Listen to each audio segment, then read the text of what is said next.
जय शिव शंकर, जय श्री महाकाल। आज का दिन बहुत विशेष है, बहुत खास है, क्योंकि जो तीनों लोक के स्वामी कहे जाते हैं, जिनके अनगिनत नाम हैं, जिनसे करोड़ों लोगों की गहरी आस्था जुड़ी हुई है, भक्त उन्हें प्रेम से भोले भंडारी पुकारते हैं। उन्हीं देवों के देव महादेव के सबसे प्रिय महीने सावन महीने की शुरुआत हो चुकी है। भोले के भक्त हर साल सावन के पवित्र महीने का बेसब्री से इंतजार करते हैं। धार्मिक पौराणिक मान्यताओं के अनुसार सावन का महीना बेहद खास होता है। सावन का पूरा महीना भगवान शिव को समर्पित माना जाता है। कहा जाता है सावन का महीना भगवान भोलेनाथ को बहुत प्रिय है। इसके अलावा और भी बहुत सी मान्यताएं हैं जो सावन को और महत्व देती हैं, जिन पर आज खास मेहमानों के साथ हम बात करेंगे, जानेंगे, समझने की कोशिश करेंगे सावन महीने से जुड़ी परंपराओं और मान्यताओं के बारे में। साथ ही जानेंगे सावन महीने में पूजा पाठ का सही तरीका क्या है, विधि विधान और राशि के हिसाब से कैसे सावन में महादेव की कृपा बरसने वाली है, इस पर भी बात होगी। इसके अलावा भी बहुत सारी बातों पर हम चर्चा करेंगे, लेकिन चर्चा शुरू करने से पहले कुछ लोगों की हम बातें सुनते हैं ताकि हमें समझ में आए उनके जहन में आज के दिन को लेकर क्या बातें हैं और किस तरह से श्रद्धा भाव जुबा के जरिए बाहर आ रहा है। और सावन मास शुरू हो गया है, इसमें भोलेनाथ जी की आराधना करते हैं सारे भक्त और सभी मनोकामना पूरी करते हैं। श्रद्धा के कहते हैं ना, श्रद्धा के दो फूल ही काफ़ी होते हैं। भगवान भोलेनाथ तो इतने भोले हैं कि वो कहते हैं ना, पंडित प्रदीप मिश्रा ने जो बताया है कि सारी समस्या का हल एक लोटा जल। भगवान भोलेनाथ को बहुत सारी पूजा, बहुत सारे आडंबर की जरूरत नहीं होती है, क्योंकि कुंवारी महिलाएं हो या शादीशुदा हो, इसको सभी बहुत जोर शोर से मनाते हैं। सावन महीना कोई पूरा दिन उपवास रख के करता है, कोई धर्म ध्यान करके करता है। और इस दिन क्या है, जैसे हम महिलाओं को श्रृंगार की सामग्री वगैरह ये भी वितरण करते हैं। सभी जल्दी उठते हैं, नहाकर सबसे पहले भोलेनाथ की पूजा करने जाते हैं। और इस श्रावण में जो कुंवारी लड़कियां हैं, उनमें ज़्यादा उत्साह देखने को मिलता है, क्योंकि वो सोचती है कि हम भगवान महादेव को मनाएंगे तो हमें अच्छा वर मिलेगा। जैसे नॉर्मल पूजा करते हैं वैसे ही पूजा करते हैं, बस अभिषेक करते हैं, दूध से पंचामृत से अभिषेक करते हैं, बिलपत्र चढ़ाते हैं, धतूरा चढ़ाते हैं और जो भी मनोकामना होती है वो मांगते हैं। सावन का महीना भगवान भोलेनाथ को बहुत प्रिय है और इस समय वो भगवान बहुत खुश रहते हैं। उनकी पूजा करो, उनका अभिषेक करो, बेलपत्र शमी पत्र चढ़ाओ तो वो मनवांछित फल देते हैं। की लंबी उम्र और इसमें हड़ताली तीज और ऐसे उपास आते रहते हैं, जो सुहागन महिलाएं ये व्रत करती रहती है। 5 श्रावण सोमवार आते हैं जो अपने को करना बहुत लाभदायक रहता है और बोलते हैं एक लोटा जल सारी समस्या का हल। सावन का महीना बहुत ही शुभ और पवित्र होता है। नियमित पूजा करने से हमारी दिनचर्या अच्छी रहती है, डिसिप्लिन में रहती है और अच्छा लगता है। जो भी मनोकामनाएं उनसे मांगी जाती है वो पूर्ण होती है। और खास तौर पर शंकर जी के ऊपर जल का विसर्जन किया जाता है। इस जल के विसर्जन से सब मन की पवित्रता एकदम अच्छी हो जाती है। इस महीने में भोलेनाथ पूरे 84 लाख मनुष्यों का कार्यभार इस धरती पे संभालते हैं 4 महीने के लिए। 84 लाख जो पुराण में कहा गया है, पुराण और वेदों में उल्लेख किया गया है 84 लाख योनियों का, उनका मरण तरण भालन पोषण पूरा सब भोलेनाथ संभालते हैं। भगवान श्री राम द्वारा सेतु बंध के समय में भगवान शिव की जो प्रतिमा थी, श्री रामेश्वर ज्योतिर्लिंग के नाम से जो प्रख्यात है, उस आराधना उस 1 महीने में भगवान श्री राम जी ने जो भगवान का पूजन विशेष किया, उस आधार पे हर वर्ष में श्रावण मास विशेष फल देने वाला होता है। अपने सपना चोला लेके जाते हैं और आपके जो प्रसाद होता है बेलपत्र से हम उसको वहाँ पे दही वगैरह सबसे अच्छे से चंदन वगैरह वहाँ पे लगा के उसको पूजा करते हैं। ये हमें नहीं समझ आया कि सावन सारे महीने ही भगवान के लिए काफी बड़े मानते हैं, तो सावन ही इतना ऑस्पिशियस मंथ क्यों माना गया है? इतना ज्यादा सावन को मतलब भगवान के प्रति क्यों वो दिया गया है? देश में सावन को अलग अलग क्यों माना जाता है? कहीं पे कहीं से स्टार्ट होता है किसी मंथ में, किसी दूसरे लोकेशन पे दूसरे मंथ से स्टार्ट होता है, तो उसका क्या महत्व है, उसका क्या रीजन है? यही है कि जैसे भगवान हम पूजा करते हैं, शंकर भगवान की अभिषेक करते हैं, तो ऐसा कहते हैं कि लड़कियों को शंकर भगवान के को छूना, मतलब शिवलिंग को नहीं छूना चाहिए। तो वो मुझे नहीं पता, मतलब ऐसा कहते हैं, मुझे नहीं मालूम कैसा होता है कि नहीं होता है। भक्तों के श्रद्धा, विश्वास और सवालों को आपने सुना। अब बिना देरी की चर्चा शुरू करते हैं। आज हमारे साथ जुड़ रही हैं ज्योतिषाचार्य रितु सिंह जी और रुपेश मेहता जी। आप पुजारी हैं। आप दोनों मेहमानों का बहुत बहुत स्वागत है। शिवमयी आस्था है, शिवमयी विश्वास है, शिवमयी शक्ति और शिवमयी सारा संसार है। रितु जी, इन अच्छी बातों के साथ, भक्ति भाव के साथ जो मान्यताएं हैं, मैं चाहूंगा कि चाहे वो जेंजी हो, चाहे वो बुजुर्ग हो, चाहे कोई भी पीढ़ी हो, अपने तरीके से आप उन्हें समझाइए पुरानी मान्यताएं और वर्तमान में उन्हें समझना जानना क्यों सबके लिए बहुत जरूरी है, क्योंकि सावन के महीने की शुरुआत हो गई है। जी बिल्कुल, देखिए सावन के महीने की पहले तो बहुत सारी बधाई आपके सभी दर्शकों को जी न्यूज़ एमपी के। और ये बहुत खास, बहुत महत्वपूर्ण महीना इसलिए है क्योंकि हम सावन को शिव के साथ जोड़ते हैं। शिव से और सावन का बड़ा गहरा नाता है और सावन ही वो माह है जिसको हम कामना पूर्ति का मास भी कह सकते हैं, क्योंकि बहुत सारे लोगों की कामनाएं पूर्ण हुई हैं।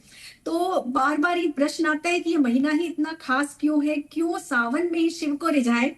तो क्योंकि देखिए, जो समुद्र मंथन हुआ था और जब कालकूट विष निकला था तो वो सावन का ही महीना था, और उस विष को धारण करने में कोई जब समर्थ नहीं था तो महादेव ने उस विष को अपने कंठ में धारण किया और उसी समय इंद्र ने मेघों को आज्ञा दी कि तुम बारिश करो, बरसो। तो इसीलिए सावन में बारिश इतनी होती है और भगवान शिव को जलाभिषेक करते हैं जिससे उनका ताप, उनकी ऊष्मा शांत हो सके। तो इसीलिए इस महीने में भगवान का जलाभिषेक करने का, पंचामृत से अभिषेक करने का बहुत महत्व है। माँ पार्वती की तपस्या पूर्ण हुई थी और भगवान शिव ने उनको वरदान दिया था, उनको दर्शन दिया था। और ऋषि मार्कंडेय की तपस्या भी इसी महीने पूर्ण हुई थी। तो इस मंत्र को अगर हम देखें तो ये कामना पूर्ति, आपके वरदान प्राप्ति का महीना है। सारों देखिए, प्रकृति का भी नजारा बहुत मनमोहन होता है, चारों तरफ ग्रीनरी, चारों तरफ हरियाली होती है। और भगवान विष्णु चातुर्मास में योग निद्रा में चले जाते हैं। उसके बाद जो सृष्टि का कार्यभार है वो महादेव के कंधों पर आता है। तो ये 4 महीने महादेव जागृत रूप से हमें उनकी पूजा आराधना करनी चाहिए। और सावन में खास तौर से, क्योंकि सावन में एक मान्यता ये भी है कि महादेव माँ पार्वती के साथ पृथ्वी पर भ्रमण के लिए आते हैं और सबसे पहले वो अपने ससुराल जाते हैं जहां उनका जल से अभिषेक किया जाता है। तो वो बहुत प्रसन्न मुद्रा में होते हैं, वर देने की मुद्रा में होते हैं। अपने अपने तरीके से इस महीने लोग पूजा आराधना करते हैं, लेकिन जल अभिषेक का बहुत ज्यादा महत्व है। तो सभी को जल अभिषेक अवश्य करना चाहिए, महादेव की प्रसन्नता के लिए, अपने चंद्र ग्रह को बलवान करने के लिए, अपने जीवन में सुख समृद्धि लाने के लिए। तो ये बहुत महत्वपूर्ण है। ठीक है रुपेश मेहता जी, महिलाओं ने एक बड़ी अच्छी बात कही, एक लोटा जल सभी समस्याओं का हल। अब बात कर लेते हैं हम पूजा अर्चना की, विधि विधान की। हर कह लीजिए कि भगवान के प्रति जब हमारी श्रद्धा होती है, आस्था होती है, तो विधि विधान होता है, पूजा विशेष तरीके से करनी चाहिए। अब ऐसे में आप दर्शकों को जरा बताइए किस तरह से पूजा अर्चना करनी चाहिए, किन बातों का ध्यान रखना चाहिए। जय श्री महाकाल। मृत्युंजयाय रुद्राय नीलकंठाय शंभवे अमृतेशाय शर्वाय महादेवाय ते नमः। भगवान भोलेनाथ मृत्युंजय महादेव महाकाल सदैव सब पर कृपा बरसाते हैं। उन्हीं के साथ में श्रावण मास का प्रारंभ हुआ है। आज श्रावण मास का प्रथम दिन है। तो सबसे पहले श्रावण मास की शुरुआत में प्रातःकालीन व्यवस्था में जो भी दर्शक, जो भी श्रद्धालु होते हैं या भक्त लोग होते हैं, उनको नित्य नैमित्तिक कर्म से प्रातःकाल अपनी क्रियाओं से मुक्त होकर के स्नान ध्यान आदि कर्म करके भगवान के लिए शुद्ध जल, गंगा जल, दूध, दही, घी, शक्कर, शहद, पंचामृत आदि की व्यवस्थाओं की आदि व्यवस्थाएं करें। उसके बाद में पुष्प, आपके फल फूल नैवेद्य की व्यवस्था करें। उसके बाद में भगवान शंकर को स्मरण करते हुए भगवान सर्वप्रथम भगवान गणपति का स्मरण करें, माता महालक्ष्मी के साथ में विष्णु का स्मरण करें, शिव पंचायतन का स्मरण करके भगवान महादेव को स्मरण करके उन्हें शुद्ध जल से स्नान करावें। उनके ऊपर दूध, दही, घी, शहद और शक्कर इसे कंटिन्यू भगवान के ऊपर अर्पण करें। फिर पंचामृत अर्पण करें। उन नानाविध प्रकार की जो गंधाक्षत पुष्प है उनका अर्चन करने के बाद भगवान को शुद्ध जल से या गंगा जल से जलधारा के रूप में, उन्हें जलधारा प्रिय है, उन्हें जलधारा अर्पण करें। भगवान को गंधाक्षत पुष्प अर्पण करते हुए गंध, धूप, दीप, नैवेद्य, आरती के बाद भगवान से सभी मनोकामनाओं पूर्ति की प्राप्ति करें और प्रार्थना करें कि मन से, कर्म से, वचन से, आत्मा से, शुद्धि से, शरीर से या नेत्रों से हमसे जो आज पाप हुए या गलती उसे आप क्षमा करके हमारी मनोकामनाओं हमारे साथ एक और मेहमान जुड़ गए हैं, एस्ट्रोलॉजर प्रिया शर्मा जी। प्रिया शर्मा जी, आपका भी बहुत बहुत स्वागत है। प्रिया जी, आपसे कुछ देर पहले ऋतु जी ने और रुपेश जी ने हमें बहुत जानकारियां दी हैं, भक्ति भाव से हम सब भाव विभोर हो रहे हैं। आप भी अपने अनुभव से जरा जानकारियां साझा कीजिए। ये सावन का महीना और शिव भक्ति का खास मौका, शिव भक्ति में सब भक्त डूबे हुए हैं। जो आपके जहन में आ रहा हो, दिल में आ रहा हो, सबसे पहले अपनी बात आप दर्शकों से, श्रद्धालुओं से साझा करें। जय महाकाल। सावन की आप सभी को हार्दिक शुभकामनाएं। और एक खास बात आज मैं आपको बताने वाली हूँ। सावन के महीने में इतना पवित्र महीना है कि भगवान शंकर की असीम कृपा, माता पार्वती की असीम कृपा पाने के लिए ये महीना बहुत ही शुभ है। जो भी आपके जीवन में कार्य पूरे ना हो रहे हो, इस महीने में आप ये आराधना करके कार्य को पूर्ण कर सकते हैं। कहा जाता है, पौराणिक कथाओं में भी कहा गया है कि माता पार्वती ने तपस्या करके भगवान शिव को पाया था। तो माता पार्वती ने सोमवार के व्रत, कड़े सोमवार कठोर व्रत करके शिव की आराधना की और शिव ने प्रसन्न होकर उन्हें अपनी पत्नी के रूप में स्वीकार किया। सावन के माह में एक विशेष बात यह भी है कि जब समुद्र मंथन में हलाहल निकल रहा था तो भगवान शंकर ने अपने कंठ में वह हलाहल धारण किया और सभी देवताओं ने उनका जल से अभिषेक किया। तो सावन का महीना बहुत ही पवित्र माना जाता है। जो आराधना, जो भी आपकी मनोकामना पूरी नहीं हो पा रही है, वह इस सावन के महीने में जरूर पूरी होती है। तो ये सावन का महीना भगवान शिव को प्रसन्न करने के लिए बहुत ही शुभ माना गया है। आप भगवान शंकर को अलग अलग तरीके से, अलग अलग विधियों से भगवान शंकर को प्रसन्न कर सकते हैं और उनकी कृपा प्राप्त कर सकते हैं। जी ऋतु जी, जब भी कोई शुभ मुहूर्त होता है या किसी शुभ समय की शुरुआत होती है तो जो अलग अलग राशियों के जातक हैं उनके मन में सवाल आता है कि आने वाला समय और अच्छा रहेगा या कुछ बुरा होने वाला तो नहीं है। ऐसे में उन राशियों के जातकों के जहन में जितने भी सवाल आ रहे हों, आपके माध्यम से जवाब भी मिले, उनकी दिल की बात जो है आपके जरिए उन तक पहुंचे और सब समस्याओं का निराकरण हो जाए। बिल्कुल। देखिए, जब भी कुछ ग्रह परिवर्तन होता है, गोचर होता है, तो हर राशि वाले थोड़ा परेशान होते हैं कि हमारे ऊपर क्या असर पड़ेगा। लेकिन सावन का मास ऐसा है, महादेव देवाधिदेव है और सबके देव है, सबके शिव है और शिव सबके हैं और हम सब शिव के हैं। तो इसीलिए ये जो धारणा है कि सावन में पूजा करने से, आराधना करने से किसको कितना फल मिलेगा, यहाँ पर सभी को बहुत अच्छा आशीर्वाद मिलता है, क्योंकि महादेव तो पशुओं के भी हैं, पशुपति नाथ भी हैं। तो हर राशि वालों को उनका आशीर्वाद इस महीने में मिलने वाला है। हर राशि वाले अगर छोटा छोटा उपाय कर लें सावन के महीने में, अगर वो सोमवार के दिन, क्योंकि देखिए सावन के महीने में 108 वस्तुओं का बहुत ज्यादा महत्व है।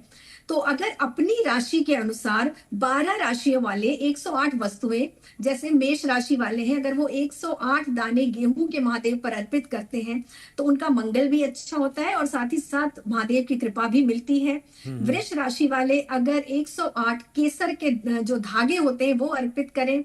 मिथुन राशि वाले 108 दूर्वा अर्पित कर सकते हैं। कर्क राशि वाले चावल अक्षत के 108 दाने अर्पित कर सकते हैं।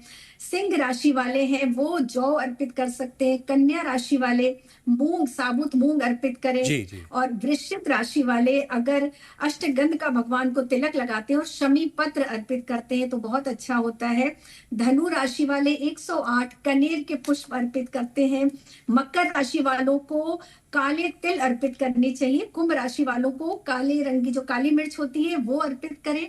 और मीन राशि वाले श्वेत आर्क का पुष्प अगर महादेव को 108 की संख्या में अर्पित करते हैं तो वो अपनी राशि के अनुसार भी भगवान शिव से ब्लेसिंग्स ले सकते हैं और अपने 9 के 9 ग्रहों को बलवान कर सकते हैं, पॉजिटिव कर सकते हैं और इस महीने का पूरा फल प्राप्त कर सकते हैं। तो सभी राशि वालों के लिए बहुत बहुत शुभ होने वाला है ये महीना। ठीक है रुपेश जी, महाकाल मंदिर का अगर हम बात ना करें तो ये चर्चा अधूरी रह जाएगी।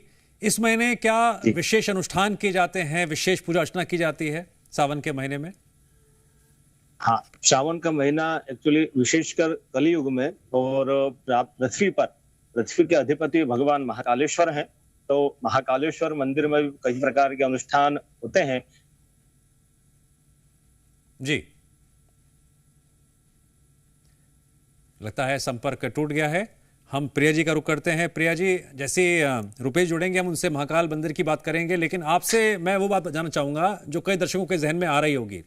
अब ये तो हम बात कर रहे हैं कि क्या करना चाहिए, लेकिन कुछ चीजें होती है जो नहीं करनी चाहिए, अब लोग सोचते नहीं है।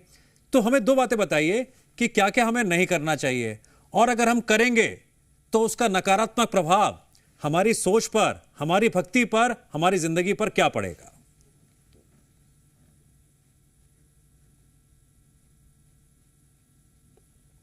प्रिया जी, आपको आवाज आ रही है? हाँ प्रिया जी, बोलिए। प्रिया जी, अनम्यूट कर लीजिए।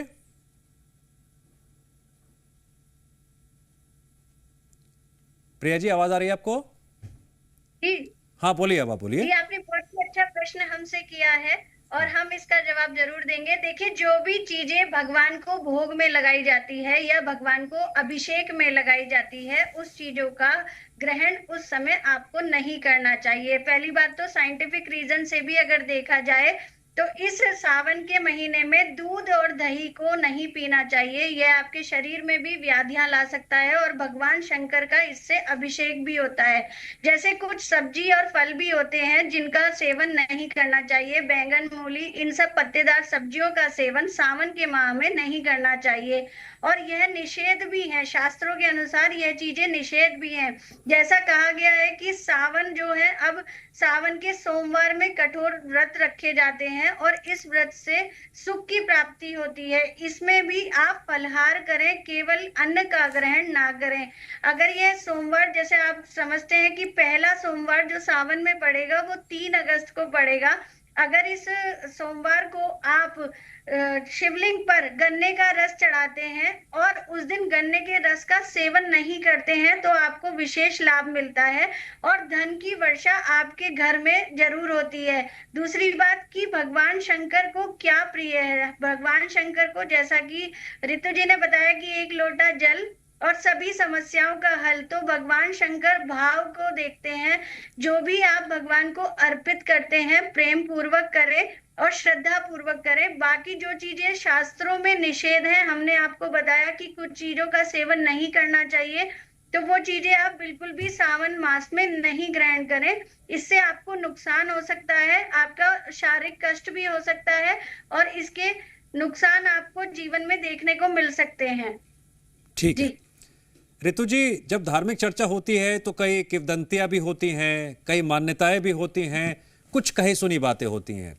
जब हम अपने दर्शकों से बात कर रहे थे तो एक महिला ने कहा कि महिलाओं को शिवलिंग में हाथ नहीं लगाना चाहिए। ये भ्रांति है, सच है? क्या असर पड़ता है इसका? ये बिल्कुल सिरे से ही भ्रांति है। ऐसा कहीं किसी शास्त्र में उल्लेख नहीं है, महाशिव पुराण में उल्लेख, कहीं भी ऐसा उल्लेख नहीं है। और अगर हम अनुभव से भी देखें तो माँ पार्वती ने महादेव की जब आराधना की तो वो पार्थिव शिवलिंग का निर्माण करती थी और आज भी पार्थिव शिवलिंग का निर्माण सबसे अच्छा हम मानते हैं शिव जी को मनाने के लिए। दूसरी बात, अगर आप दक्षिण का साहित्य पढ़ते हैं, अगर हम भगवान शिव के भक्तों को देखते हैं जो नैनार वहां के हुए हैं, कनप्पा जी, अक्का महादेवी का नाम सबने सुना है और अक्का महादेवी दिगंबर अवस्था में रहती थी, औघड़ अवस्था में, और वो महादेव की अनन्य भक्त थी। तो आप ऐसा कहीं कोई प्रतिबंध नहीं है। वो शिवलिंग की पूरे स्नान कराती थी, महादेव की का श्रृंगार करना और महादेव को स्थापित करना, और वो जंगल में रहा करती थी। ऐसे ही वहां की रानी का भी बड़ा महत्व है। तो ऐसा नहीं है, बहुत सारे हमारे शास्त्रों में वर्णित थे कि जिन स्त्रियों ने महादेव की आराधना की और सिद्धि प्राप्त की।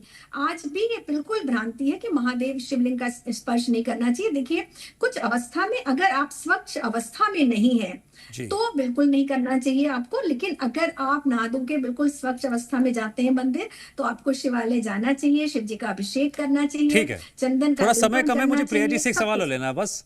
प्रिया जी, सवाल ये है कि फर्ज कर लीजिए कोई बिजनेस टूर पर है, ऑफिस टूर पर है, मंदिर नहीं जा पा रहा है, लेकिन प्रिया जी मन में भक्ति भाव बहुत है, मुझे तो करनी है पूजा, मुझे क्या करना चाहिए फिर? देखिए, आजकल के दौर में लोगों के पास समय नहीं है, मंदिर जाने का भी उन्हें समय नहीं मिलता है, या वो उस समय सफर कर रहे हो, तो एक बहुत अच्छी चीज मैं आज आपको बताने वाली हूँ, पंचाक्षरी मंत्र, जो शास्त्रों में भी लिखा है। इसे करने से ही भगवान शंकर की कृपा प्राप्त होती है। तो आप किसी भी अवस्था में कहीं भी हो, कहीं यात्रा कर रहे हो या आप ऑफिस जा रहे हो और आप पूजा पाठ नहीं कर सकते हैं, तो आप अपने मन में, अपने चित्त में भगवान शंकर का ध्यान करें और ओम नमः शिवाय का जाप लगातार करते रहें। 108 बार अगर आप ओम नमः शिवाय का जाप करते हैं तो भगवान शंकर पूर्णतः आपकी बात को सुनते हैं और आपकी पूजा को ग्रहण करते हैं। तो अगर आपके पास कोई भी साधन नहीं है, आप कुछ जल नहीं चढ़ा सकते, बेल पत्र नहीं चढ़ा सकते, या आप दूर्वा नहीं चढ़ा सकते, जो भी आप चढ़ाना चाहते हैं भगवान शंकर को, लेकिन आपको हफ्ते में एक बार सोमवार के दिन ये सब चीजें जरूर चढ़ानी चाहिए। चाहे आपको नियम से डेली में आपको समय ना मिले, लेकिन सोमवार के दिन आपको ये सावन के बीच में जरूर करना है। इसके अलावा शाम के समय भी शिव जी की आराधना की जा सकती है। अगर आप अपने ऑफिस से घर लौटते हैं तो रात्रि के समय भगवान शंकर के समय मंदिर में जाकर आप एक दीपक प्रज्वलित करें। देसी घी का दीपक होना चाहिए और भगवान शंकर का शिवलिंग के जस्ट बराबर में, यानी कि बिल्कुल समीप में एक ये दीपक प्रज्वलित करें तो आपकी हर मनोकामना पूर्ण होती है। ठीक है रितु जी, बस एक मंत्र जाप कर दीजिए, फिर हम कार्यक्रम को यहीं समाप्त करेंगे भक्ति भाव के साथ। देखिए, भगवान शिव का जो सबसे अच्छा मंत्र है ओम नमः शिवाय तो है ही, साथ ही साथ सावन में शिव और पार्वती दोनों को पूजते हैं, तो मुझे लगता है श्री सांब शिवाय नमः, इससे अच्छा कोई मंत्र नहीं है सावन माह में भगवान शिव और माँ पार्वती दोनों की कृपा प्राप्त करने की। ठीक है, हम उम्मीद करते हैं कि दर्शकों पर भगवान शिव की कृपा बरसे, जीवन में जो गलत हो रहा है वो पूरी तरह से मिट जाए और सही हो, जो बुरा हो रहा है वो छट जाए और अच्छा हो, जीवन बेहतरी की तरफ बढ़े, अच्छी सोच, भक्ति और श्रद्धा के साथ। इसी के साथ आप दोनों का बहुत बहुत शुक्रिया इस चर्चा में जुड़ने के लिए। और फिलहाल हमारे इस खास पेशकश में इतना ही, यहां रुकेंगे एक छोटे से विराम के लिए।